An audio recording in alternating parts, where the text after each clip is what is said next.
नमस्कार।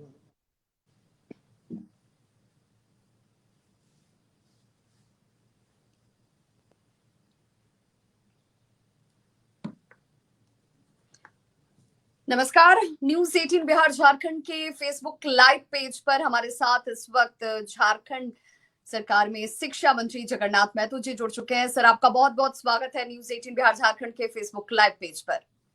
सबसे पहले तो सर, आपकी तबीयत कैसी है? आप पहले से कैसा महसूस कर रहे हैं? क्योंकि काफी वक्त तक आप अंडर ट्रीटमेंट रहे कोरोना पॉजिटिव होने के बाद। बहुत लंबे अरसे के बाद आप मीडिया के सामने मुखातिब हो रहे हैं। तो सबसे पहले तो अभी दर्शक यही जानना चाहते हैं कि जगन्नाथ महतो जी इस वक्त कैसे हैं? आपका खबर कि मैं पहले बधाई देता हूं कि बहुत अभी ठीक हैं। हॉस्पिटल से डिस्चार्ज हो गया हूं। अभी नवीन हार्ट में रुका हूं, वेट कर रहा हूं, लेकिन स्वस्थ बिल्कुल ठीक है। सर, चूंकि आपने कोरोना से खुद लड़ाई लड़ी है, इतना लंबा ट्रीटमेंट आपका चला, आप इस पूरे कोरोना को लेकर आपका अनुभव कैसा रहा? क्योंकि बहुत सारे लोग इसे बहुत लाइटली ले रहे हैं। बहुत सारे लोगों ने इसके कॉम्प्लिकेशंस को नहीं समझा, इसकी देखिए, परेशानियों को ऐसा नहीं है, समझा। बीमारी होता है। कोई भी बीमारी का लाइटली नहीं लेना चाहिए। आज लाइटली लेने के कारण मैं इतना दूर तक पहुंचा। बहुत लोग ठीक भी हो गए, बहुत लोग नहीं भी रहे। इसलिए बहुत इस बीमारी से खतरा लोगों का है। जो सरकार का गाइडलाइन है, WHO का जो गाइडलाइन है, गाइडलाइन के पालन करना चाहिए बढ़िया से, तभी बच सकता है लोग। नहीं तो इस यदि नहीं WHO का, सरकार का, चाहे भारत सरकार हो चाहे राज्य सरकार हो, उसका गाइडलाइन का पालन नहीं करेगा तो शायद संक्रमित से कोई रोक नहीं पाएगा। इसलिए इस बीमारी को हर हाल में हटाना है और गाइडलाइंस के तहत ही डॉक्टर के हेल्प से जीतना है। बिल्कुल। तो हम ये माने कि जगन्नाथ महतो, जिन्हें दक्षिणी छोटा नागपुर में टाइगर के नाम से जाना जाता है, तो अब टाइगर इज बैक।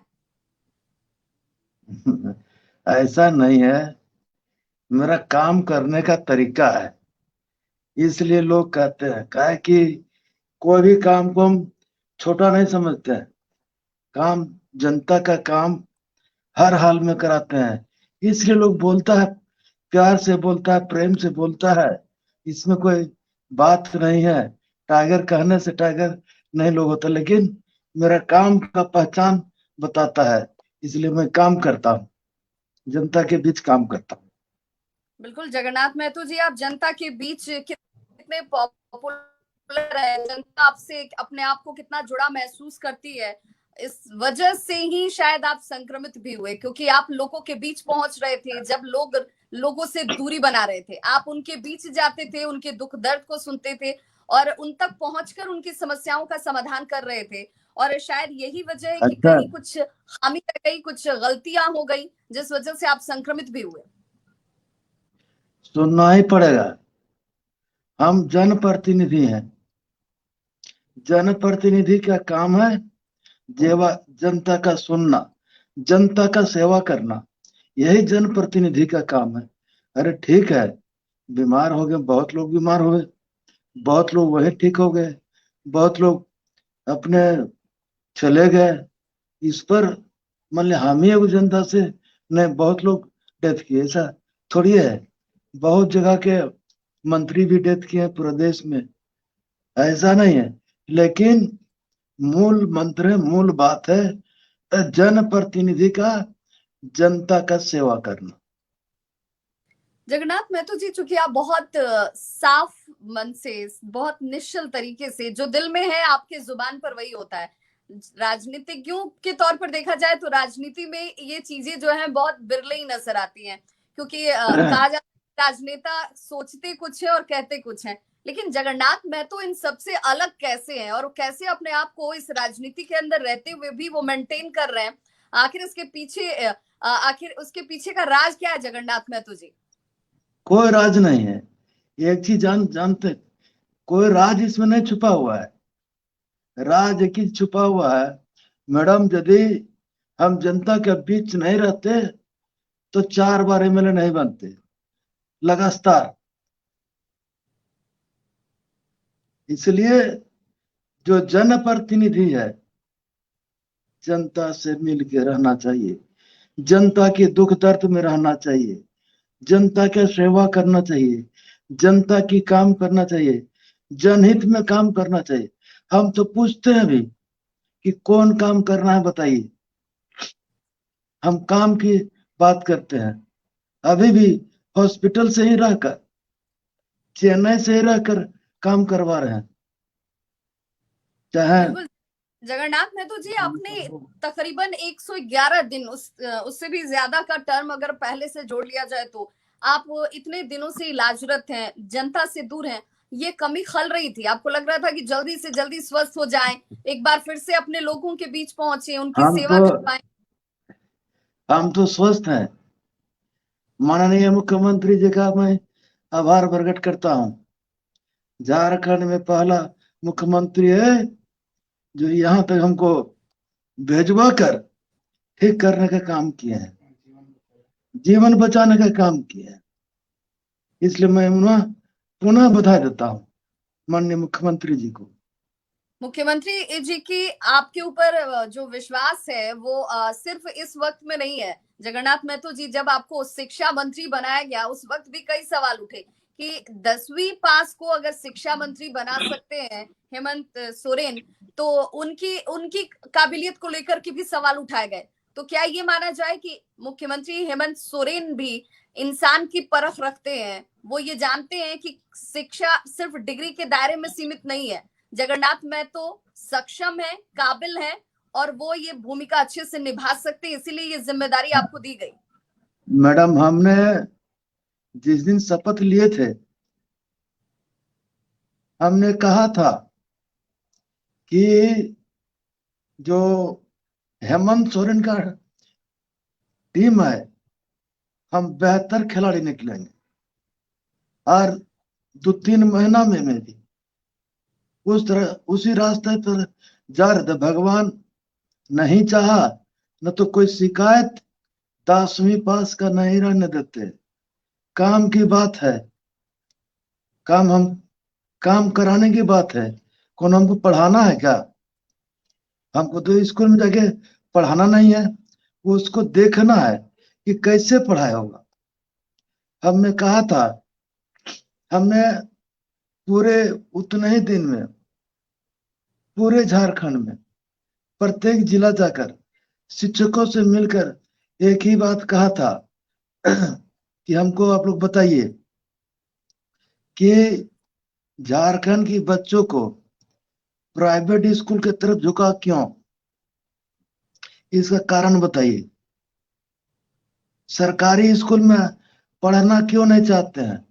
खाना देते हैं, कपड़ा देते हैं, जूता मोजा देते हैं, सारे कुछ व्यवस्था के बाद भी क्यों नहीं पढ़ना चाहता है? क्या कारण है? इसका कारण ढूंढिए। आप लोग का समय दे के जा रहे हैं, सेकेंड रोड जब आएंगे इसी का सवाल का जवाब लेंगे। कोई इसमें सर, मरवत नहीं। कोई जवाब मिला आपको उन अधिकारियों से, उन शिक्षकों से जो ये व्यवस्था को दुरुस्त करने के लिए भूमिका निभाने वाले हैं? कोई जवाब आपको मिला सेटिस्फैक्ट्री? समय समय मिला कहा मैडम? हम तो एक राउंड घूमबे किए थे, अभी सेकेंड राउंड में उसको बोले थे कि हमको इसी का जवाब चाहिए कि प्राइवेट स्कूल तरफ बच्चों का झुकाव क्यों,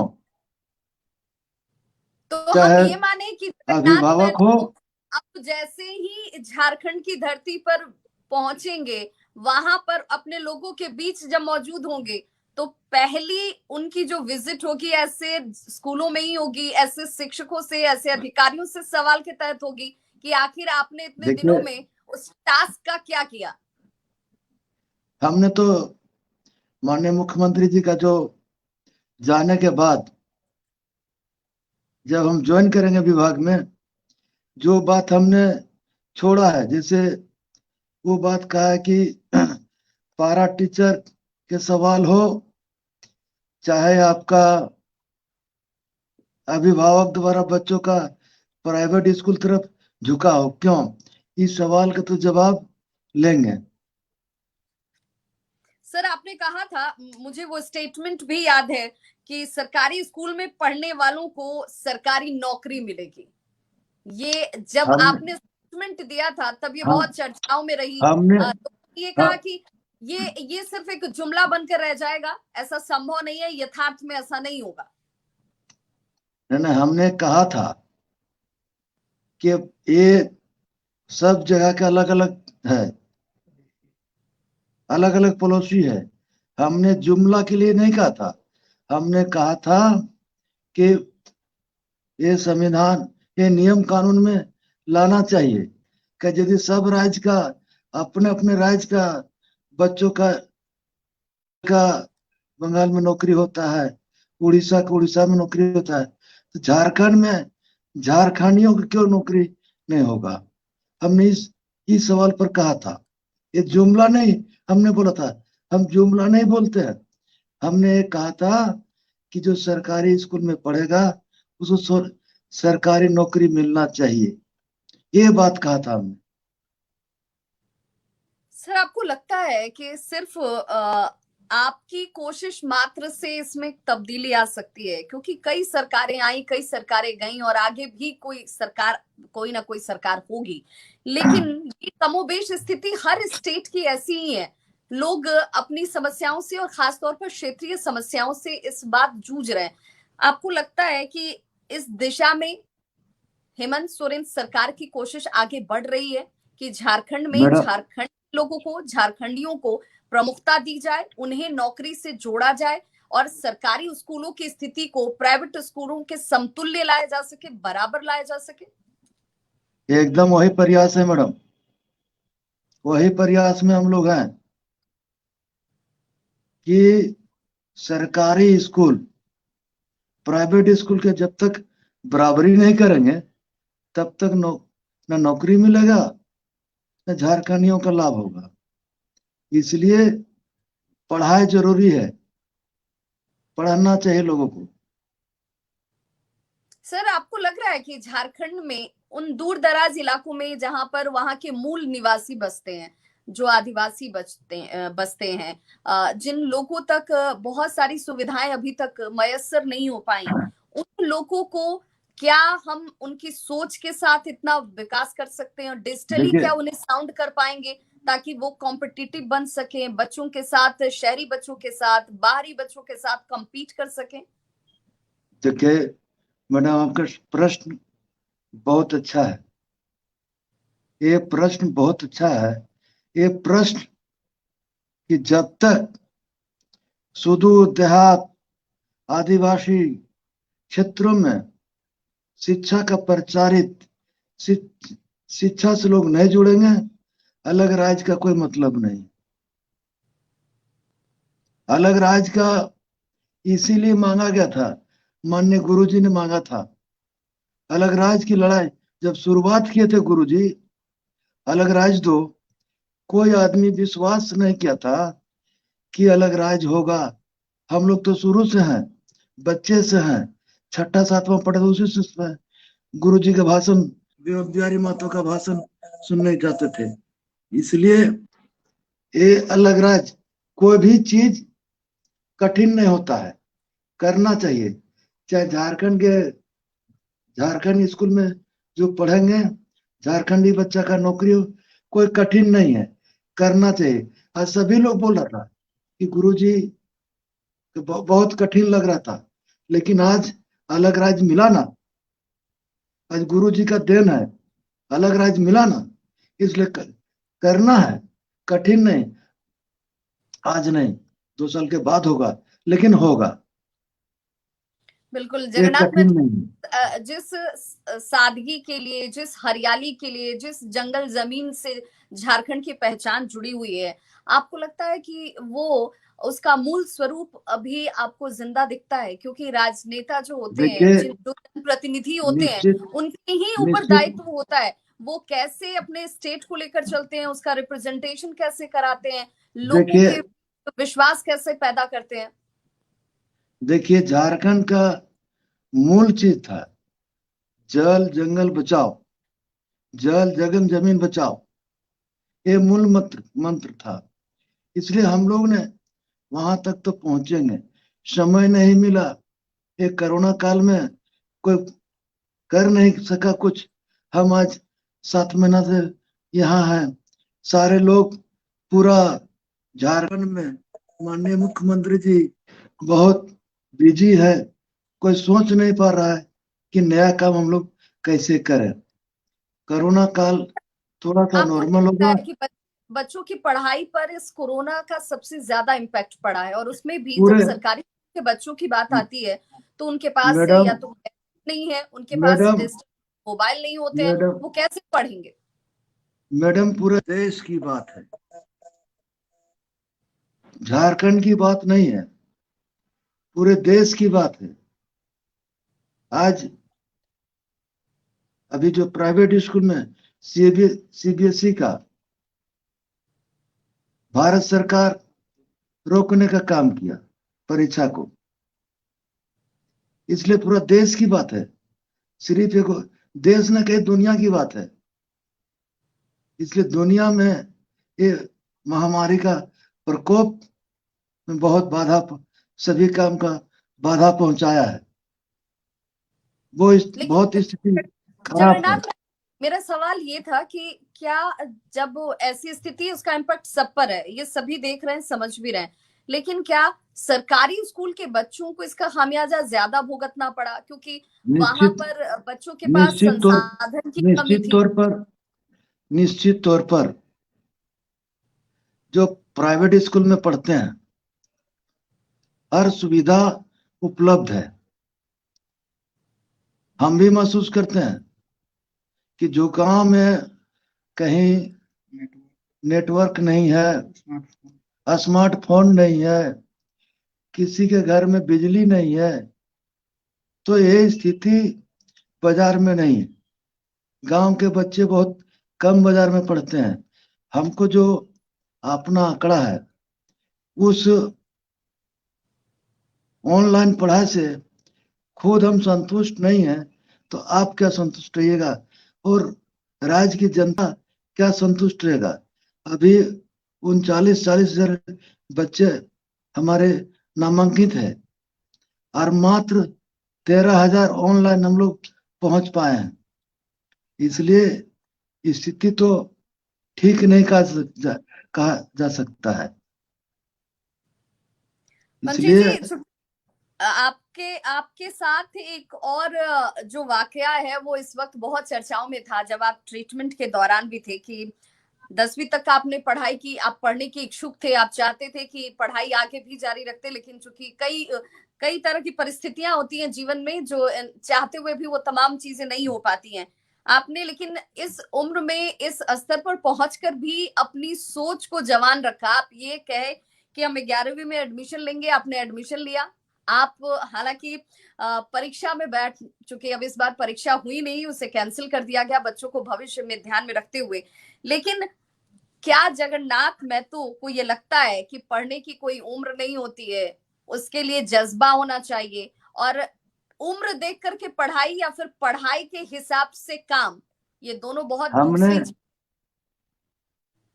हमने जो लोगों ने बोला था इसलिए उसका मुंह बंद करने के लिए किया था। अरे मुंह बंद करने के लिए कहा था, पढ़ेंगे भी और पढ़ाएंगे भी और पढ़वाएंगे भी, इसलिए काम किया था हमने। तो अब वो ये इस सवाल पर विराम लग गया। अब इसे लेकर कोई ये नहीं कह सकता है, क्योंकि जगन्नाथ महतो को इसकी चिंता नहीं है कि लोग क्या सोचते हैं। जगन्नाथ महतो क्या सोचते हैं और उनके जिन लोगों के बीच वो काम करते हैं वो क्या सोचते हैं, ये ज्यादा मायने रखता है। हम एक ही चीज सोचते हैं कि जो मेरा जिम्मेवारी मिला है उसका मंजिल तक कैसे पहुंचाएंगे, ये सोचते हैं और दूसरा कोई सोच नहीं। जगन्नाथ महतो को लगता है कि उनके वो करना बहुत कुछ चाहते हैं लेकिन कर नहीं पाते हैं, क्या नहीं बाधाएं नहीं, जगन्नाथ महतो महसूस करते हैं? मेरा करने का जो सोच है, कर नहीं पाने की कोई बातें नहीं है। काहे कि यदि हम बीमार नहीं पड़ते, हम कोरोना काल में पूरे झारखंड घूमने गए थे, नेतरहाट तक गए थे, जो पूरे झारखंड में, पूरे बिहार झारखंड में टॉप स्कूल था, वहां भी गए थे हमने। इसलिए ऐसा मैडम नहीं है। हम जो, मेरा इच्छा शक्ति बहुत मजबूत है। उस हम इच्छा इसीलिए तो मैंने शक्ति, कहा कि जगन्नाथ महतो जिन्हें टाइगर कहा जाता है, टाइगर इज बैक, क्योंकि टाइगर के अंदर भी वही जज्बा होता है और जगन्नाथ महतो के अंदर भी वही जज्बा है कि वो किसी चीज को नामुमकिन नहीं मानते हैं। वो ये मानते हैं कि अगर इंसान की सोच अच्छी है, वो करने की चाहत रखता है, तो हर काम मुमकिन है और हर काम जो मुमकिन है वो सफल भी होगा, धरातल पर भी उतरेगा। मैडम, इच्छा शक्ति होना चाहिए।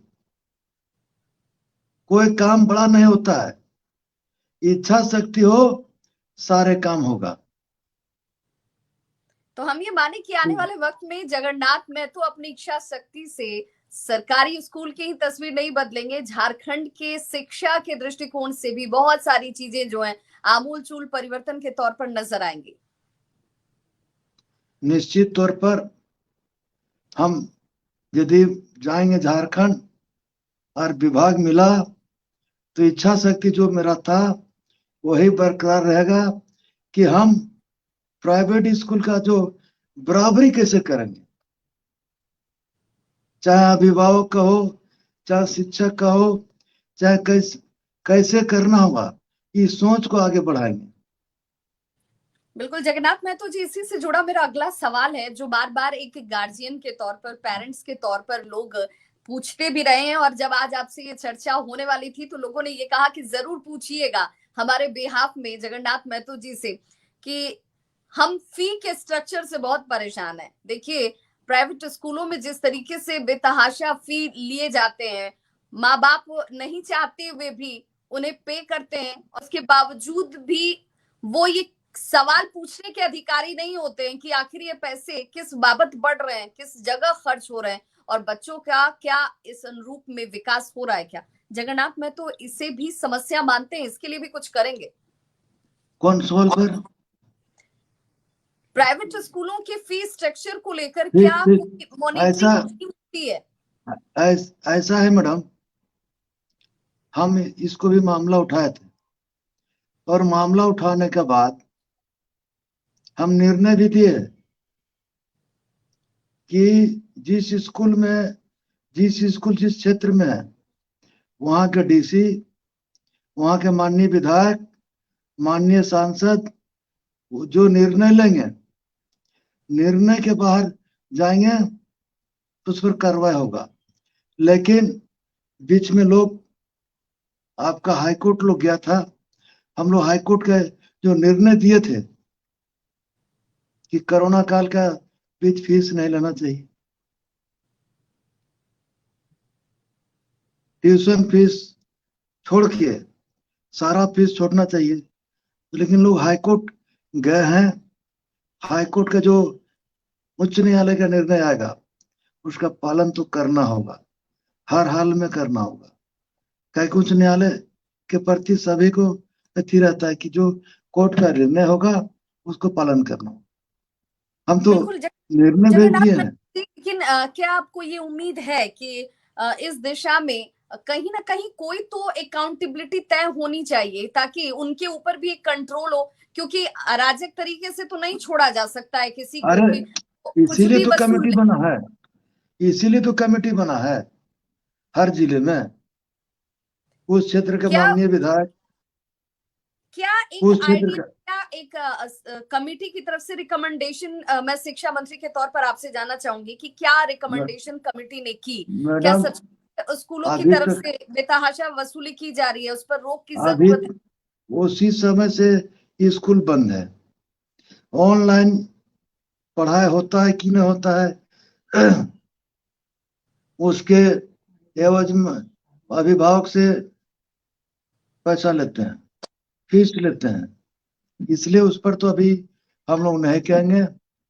कोरोना काल खत्म होगा, हम लोग सरकार मैंने थोड़ा स्टेबलिश हो जाएगा, तब इस पर हम लोग पूरा बात करेंगे। जो बिल्कुल। हम लोग ने इस सरकार पर का हम जो आदेश था, जो सरकार का आदेश है, पालन हुआ कि नहीं हुआ, बिल्कुल जगन्नाथ महतो इस जी, पर हम लोग देखेंगे।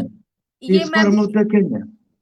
बिल्कुल जगन्नाथ महतो जी, मेरा अगला सवाल उन शिक्षकों से जुड़ा हुआ है जो इंतजार कर रहे हैं कि जगन्नाथ महतो जी उनके लिए कुछ करेंगे, क्योंकि बहुत बहुत वक्त तक उन्होंने इंतजार किया है इस आस में कि उनके लिए कुछ निकलेगा, उनके लिए कुछ रास्ता निकलेगा, क्योंकि उससे उनका परिवार भी चलेगा, आर्थिक रूप से उनको ताकत भी मिलती है। तो क्या इस दिशा में कुछ सोचा जा रहा है? कौन मामला में? कौन जो शिक्षक? पारा शिक्षकों की को लेकर के मामला इस वक्त पेंडिंग है, उन पारा शिक्षकों को लेकर आप कुछ सोच रहे हैं? खुद पारा टीचर का नेतृत्व मैंने किया है। वो लोग वाजिब मांग है। उस पहल पर इतने कम पैसे में गुजारा नहीं चलेगा। बच्चों को उच्च शिक्षा नहीं दिला पाएंगे, घर नहीं चला पाएंगे, खुद हम ये महसूस करते हैं। लेकिन भारत सरकार इस बार 150 करोड़ रुपया, 150 करोड़ उनका पेमेंट का पैसा काट लिए। काटना नहीं चाहिए। हम भारत सरकार के आपके माध्यम से अपील करता हूं कि जो पारा टीचर का पैसा काटा गया है, झारखंड सरकार को वापस दें, जो हम लोग उस शिक्षक को कुछ पैसा बढ़ाकर दे सकेंगे। मतलब जगन्नाथ महतो जी ये खुद मानते हैं कि इस वक्त जिस तरीके से हालात हैं और महंगाई बढ़ रही है, उस दौरान लोगों के लिए उनके जीवन स्तर को सुचारू रूप से चलाने के लिए ये बढ़ोतरी होनी जरूरी है, उनकी मांग जायज है। एकदम एकदम, अभी भी बोलता हूं मैं। हमने तो जिस दिन हमने बीमार पड़ा, उस दिन कल्याण कोष का मीटिंग रखे थे कि कल्याण कोष से जो आदमी कुछ हो जाते हैं, घटना हो गया, दुर्घटना हो गया, तो उसको कुछ उस परिवार को मिले। नहीं तो उस परिवार रोड में आ जाता है। उसी दिन, मेरा तारीख भी याद है, 28 तारीख, 28 दिसंबर को हम 28 सितंबर को 28 सितंबर को हमने मीटिंग रखा था। संजोग उसी दिन बीमार पड़ गए, उसी दिन हॉस्पिटलाइज हो गए। कि कल्याण कोष का पहले से बात चल रहा है। उस दिन कई एक सेक्रेटरी को बुलाए थे मीटिंग में, और तय हो जाता कि उस परिवार को, यदि कोई शिक्षक कुछ हो गए, उस परिवार रोड में उतर जाते हैं, उसके बच्चे पढ़ नहीं पाते हैं, उसके बच्चे कुछ कर नहीं पाते हैं। इसलिए हमने, क्या कीजिएगा, ऊपर वाला नहीं चाहा, हम बीमार पड़ गए उसी दिन। और क्या बोल सकते हैं मैडम, बहुत बिल्कुल। दुख के साथ कहना, बहुत लेकिन दुख के जगन्नाथ साथ महतो जी, आप कहना चाहते पड़ता है। हैं, आप इस दिशा में कोशिश कर रहे हैं, ये भी अपने आप में लोगों को विश्वास दिलाने के लिए काफी है कि कोई उनका प्रतिनिधि है जो ये समझता है कि उनकी मांग जायज है, उन तक चीजों को पहुंचना चाहिए, उन तक व्यवस्थाएं होनी चाहिए, और उनकी मांग को उठाने के लिए सही प्लेटफॉर्म पर रखने की कोशिश ईमानदारी से कर रहा है। ये बड़ी बात है जगन्नाथ महतो जी, और ये आपकी खासियत भी है, क्योंकि मुझे वो वाकया भी याद है जब आप खुद स्कूल पहुंच गए थे, जिस दौरान ऑनलाइन को लेकर बच्चों को फी नहीं जमा करने की वजह से उन्हें ऑनलाइन क्लासेस नहीं दी जा रही थी। वो वाकया भी मुझे बखूबी याद है। जगन्नाथ में तो एज ए पेरेंट भी इस चीज को महसूस करते हैं कि स्कूलों की मनमानी ज्यादा है। एक एलकेजी देखिए में पढ़ने वाले बच्चों के लिए अगर 1 लाख रुपए फी वसूले जाए, अगर उनका फी न जमा करने की वजह से उनको ऑनलाइन क्लासेस न करने दिया जाए, ये ज्यादती स्कूलों की तरफ से होती है। मैडम, निश्चित तौर पर जाती है, लेकिन हमने जो नियम बनाया है, नियम बनाकर हमने भेजा है, उसका यदि अति हो रहा है कि नहीं हो रहा है, जब तक हम फिर जाएंगे नहीं, विभाग ज्वाइन नहीं करेंगे, तो पूछेंगे किसको। बिल्कुल, हम तो ये उम्मीद कर रहे हैं जगन्नाथ महतो जी कि आप बहुत जल्द झारखंड वापस लौटे, वहां पर अपने लोगों के बीच में हो और उनके मुद्दों को, उनके विषयों को आप उनके बीच रहकर उठाएं। और ये उनकी खुशनसीबी भी है कि आप जैसा जनप्रतिनिधि उन्हें हासिल हुआ है, और यही विश्वास है जो आप बार बार लगातार 4 बार से जीत भी हासिल कर रहे हैं। मेरा आपसे आखिरी सवाल ये होगा, जो सभी जानना चाहते हैं, कोरोना केसेस कम हो रहे हैं, धीरे धीरे हम अनलॉक की तरफ बढ़ रहे हैं, तो क्या झारखंड में बहुत जल्द स्कूल्स भी खुलेंगे? शिक्षक स्कूल में होंगे, छात्र स्कूल में होंगे? हाँ, हमने कोरोना के चलते स्कूल जो बंद है, हमने यहां से रहकर भी सेक्रेटरी को कहा है, जो किताब नहीं बटा है मास्टर द्वारा बांट दीजिए और ग्राम क्लास कराइए, गांव में मास्टर को भेजिए, कम से कम पढ़ाई का माहौल तो जिंदा रहेगा। और वो काम शुरू हो गया, झारखंड में शुरू हो गया है। मेरे जाने के बाद कुछ और नजर आएगा। खुद हम पहुंच जाते हैं स्कूल। जो इतना तो दिमाग में टीचर लोग को हो गया था, चाहे साहेबगंज हो चाहे गढ़वा पलामू हो। हमने एक दिन घटना घटा था आपका गढ़वा का कस्तूरबा विद्यालय में, हम 12 बजे रात पहुंचे थे। इसलिए हम कोई परवाह नहीं करते हैं, काम का आगे कोई परवाह नहीं। काम जिम्मा दिया है सरकार, जिम्मेदारी उठाए हैं। हमको राज भोगने के लिए नहीं दिया है, जनता के राज सही सलामत उनको दिखाना है कि राज कैसे चलता है, विभाग कैसे चलता है।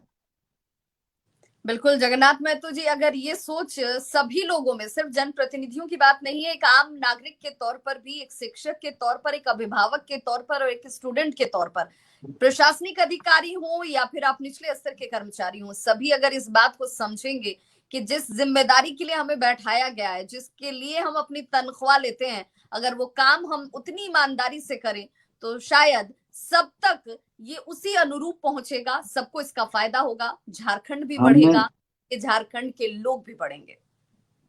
मैडम, जो जिसको जिम्मेदारी जो मिलता है, जिम्मेदारी उठाना चाहिए।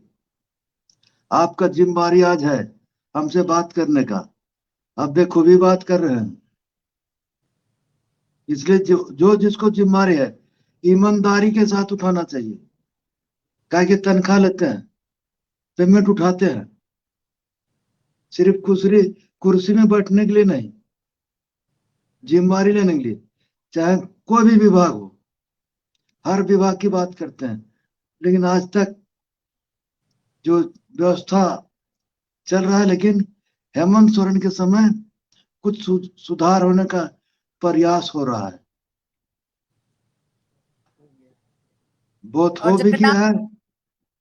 जगन्नाथ महतो जैसे ही पहुंचेंगे, उसमें और भी आमूल चूल परिवर्तन दिखेगा और भी बेहतर होगा। बहुत बहुत शुक्रिया सर, हमारे साथ इस लाइव चर्चा में धन्यवाद। जुड़ने के लिए, और झारखंड के लोगों तक आप पहुंचे और आप जल्द स्वस्थ रहे, पूर्ण रूप से स्वस्थ होकर झारखंड के लोगों के बीच पहुंचे, यही शुभकामना भी। बहुत बहुत शुक्रिया चर्चा में जुड़े। आप हमको समय दिए, आपके प्रेस को बधाई हो और शुभकामना हो।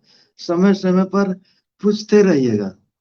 बहुत बहुत शुक्रिया सर, हमारे धन्यवाद। साथ। धन्यवाद।